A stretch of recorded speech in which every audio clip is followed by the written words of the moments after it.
ماشاءاللہ ماشاءاللہ. میری پیاری ماں اور بہنوں، وہ علم کی دولت ہے. اللہ تبارک و تعالیٰ نے جب قرآن کو نازل فرمایا تو قرآن میں سب سے پہلے وہ آیت نازل فرمائی جس کا تعلق علم سے ہے.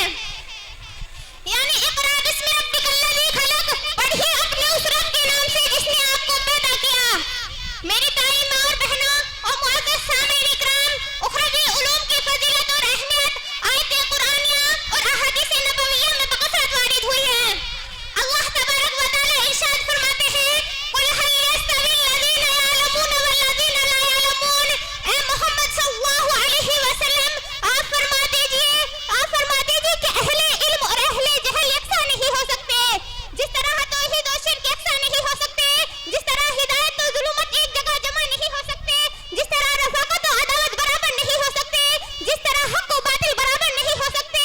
اسی لیے کہ توحید کی ضد شرک ہے، ہدایت کی ضد ظلمت ہے، رفاقت کی ضد عداوت ہے، حق کی ضد باطل ہے.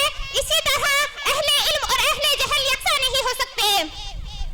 معزز سامعین اکرام اور میری پیاری ماں اور بہنوں، ایک حدیث شریف میں محسن انسانیت صلی اللہ علیہ وسلم نے ارشاد فرمایا فضل العالم علی العابد کفضل القمر لیلۃ البدر، کہ عالم کی فضیلت عابد پر اس طرح ہے جیسے کہ 14ویں چاند کی فضیلت تمام ستاروں پر. ماشاءاللہ بہت خوب. تقریر کو یہیں ختم کر دیا جائے.